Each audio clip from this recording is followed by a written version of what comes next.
Bonjour à tous et bienvenue dans le Donjon du Web, votre émission où chaque semaine on explore les dernières tendances tech et les curiosités de la toile.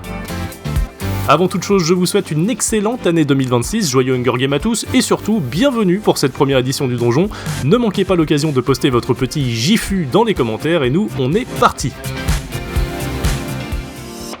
Après l'épisode de la pénurie des cartes graphiques, voici que s'installe désormais la pénurie de la RAM, en cause d'une production massive réservée avant tout aux besoins des centres de données pour le développement de l'intelligence artificielle, une tendance qui est partie pour s'installer avec une hausse des prix pour le moins considérable. Si malgré quelques rumeurs il était dit un peu partout que Asus allait lancer des chaînes de production pour combattre ce problème, cela s'avère être finalement une info issue d'un amalgame. Asus prévoit cependant d'accroître sa production de cartes mères compatibles avec des barrettes de RAM plus anciennes, comme la DDR4.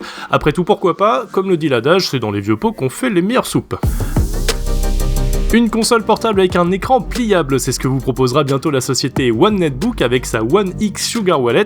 Attention, quand je dis pliable, ne pensez pas à ce qu'on pouvait avoir avec la DS, ici c'est tout l'écran qui se plie un peu comme on pourrait le voir du côté de certains téléphones de type Fold.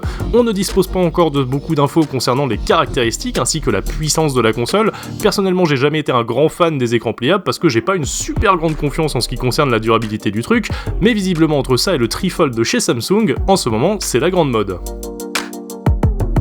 Les sensations d'un gameplay au volant, mais tout ça avec une manette, ce sera bientôt, on l'espère, possible grâce aux nouveaux contrôleurs de chez GameSir qui ont décidé d'incorporer un mini-volant en plein milieu d'un contrôleur. Le constructeur précise que c'est le plus petit moteur à entraînement direct au monde, capable de reproduire un véritable retour de force. Alors j'avoue que j'ai un peu de mal à voir comment on se sert du truc, est-ce que vraiment c'est pratique de conduire juste avec des pouces ? Je ne sais pas, en tout cas je dois avouer que je suis quand même très curieux de tester ça et peut-être qu'un jour on fera ensemble une vidéo test de cette curiosité.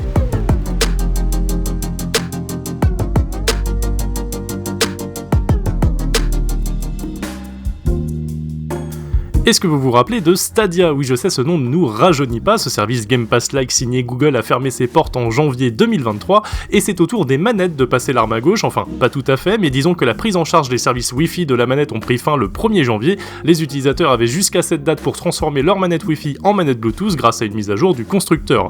Un dernier clou dans le cercueil Stadia. Parcourir le monde de Breath of the Wild mais en VR, c'est ce que propose désormais ce mode créé par l'utilisateur Crémentif sur l'émulateur Cemu, et même si on pourra s'attendre comme à l'accoutumée pour ce genre de mode à quelques soucis techniques, le rendu a l'air quand même assez dingue. En plus, le mode prend en charge le tracking des mains et des bras, de quoi pleinement vous immerger dans le monde d'Hyrule.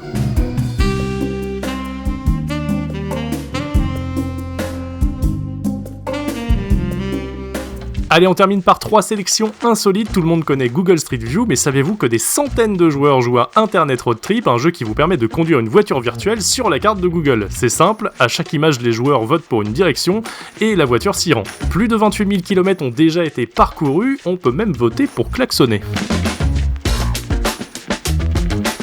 Est-ce que vous avez une belle vue de votre fenêtre, vous ? Eh bah dites-vous que cette personne-là, elle voit ça. Le site Windows Swap pousse les gens à prendre une photo ou une vidéo de la vue qu'ils ont de chez eux.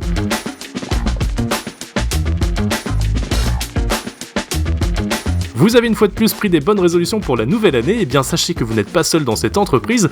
Grâce à l'application mobile Finch, vous allez pouvoir vous occuper d'un espèce de Tamagotchi qui grandira en fonction de la réalisation de vos objectifs personnels. Le mien s'appelle Jean-Pierre, et là, vu que je me suis brossé les dents ce matin, il gagne en expérience.